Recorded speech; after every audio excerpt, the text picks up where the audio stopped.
தமிழகமெங்கும் கிளைகள் கொண்ட Annamalai institute of hotel management and hospital management படிப்பில் சேர்வதற்கான அட்மிஷன் நடைபெறுகிறது. குதிரை பேரத்தால் ஆட்சியை தக்க வைத்துள்ள தகுதியற்ற மைனாரிட்டி அரசு என திமுக முன்னாள் எம்எல்ஏ பரந்தாமன் குற்றம் சாட்டியிருக்கிறார்.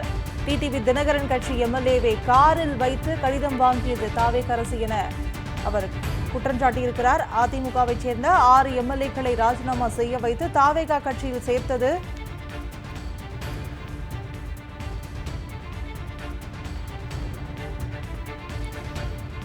தன்னை தவிர வேறு எதை பற்றியும் சிந்திக்காத சுயநல கொத்தடிமை முதல்வர் விஜய் உதயசூரியன் சின்னத்தில் வென்ற 2 எம்எல்ஏக்களை ராஜினாமா செய்ய சொன்னார் என வைகோ சொன்னது. இதையெல்லாம் மூடி மறைக்க இன்று திமுக தாவேக எம்எல்ஏக்களை விலைக்கு வாங்க முயற்றது என நாடகத்தை அரங்கேற்றும் தாவேக என பரந்தாமன் விமர்சனம் செய்திருக்கிறார். அண்மை செய்தியாக பார்த்துக் கொண்டிருக்கிறோம்.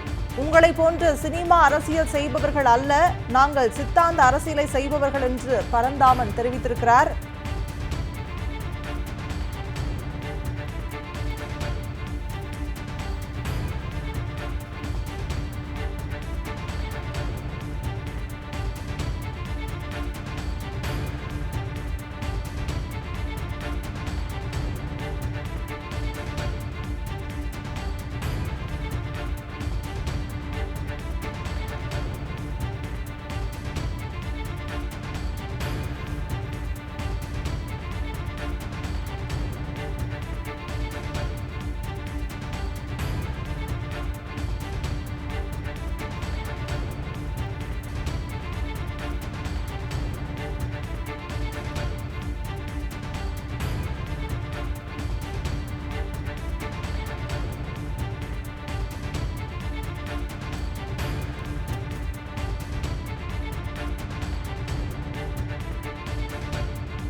தமிழகமெங்கும் கிளைகள் கொண்ட Annamalai institute of hotel management and hospital management படிப்பில் சேர்வதற்கான அட்மிஷன் நடைபெறுகிறது.